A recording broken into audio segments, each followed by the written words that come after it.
నమస్తే. ఈరోజు weight loss mushroom కాజు pepper fry ఎలా చేయాలో చూద్దాం.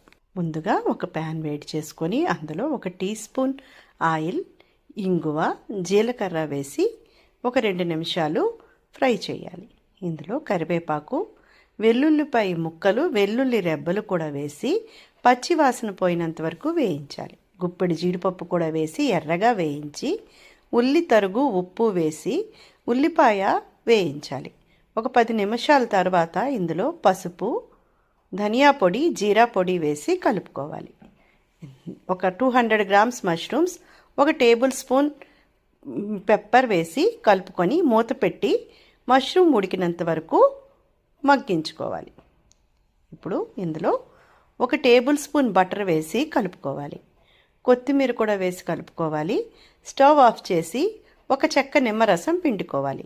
ఇది రోటీ, పూరీతో చాలా బాగుంటుంది. అందరూ తప్పకుండా ట్రై చేయండి. ఎలా వచ్చిందో నాకు కమెంట్ చేసి చెప్పండి. Thank you.